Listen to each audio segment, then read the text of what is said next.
કેમ અટવાઈ, વિદ્યાર્થીનીઓ સુધી શા માટે ન પહોંચી, તેને લઈ મોટો ધડાકો. સરસ્વતી યોજનાની સાયકલ કેમ અટવાઈ તેના પુરાવા.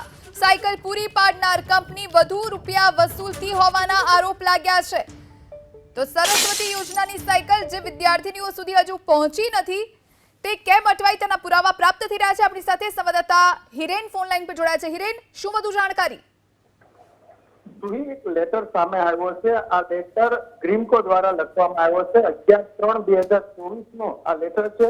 ગ્રીમકોના એમડી દ્વારા જે સંબંધિત વિભાગ છે કે જે વિભાગ આ બાળાઓને સાયકલ આપતા હોય છે, વિતરણ કરતા હોય છે, તેમને લખ્યો છે અને તેની અંદર તેમણે આ વાત કરી છે કે જે L1 એટલે કે લોએસ્ટ કંપની આવેલી છે ટેન્ડરની અંદર, તેમણે અન્ય રાજ્યની અંદર ગુજરાત સરકારને સાયકલની જે કિંમત વસૂલી છે તેના કરતા ઓછા નાણાં વસૂલ્યા છે, એટલે કે ઓછામાં સાયકલ આપી છે. જ્યારે ગુજરાતને રાજસ્થાન કરતા 587 રૂપિયા અને પશ્ચિમ બંગાળ કરતા 425 રૂપિયા મોંઘી સાયકલ વેચી છે. આ અંગે કંપની પાસેથી ખુલાસો માંગવામાં આવ્યો હતો, પરંતુ કંપનીએ સંતોષજનક જવાબ ન આપતા આ ટેન્ડર અટકાવવામાં આવ્યું છે.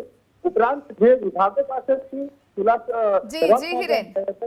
માર્ગદર્શન માંગવામાં આવ્યું હતું તે વિભાગો દ્વારા જવાબ ન મળતા ટેન્ડર અટકાવવામાં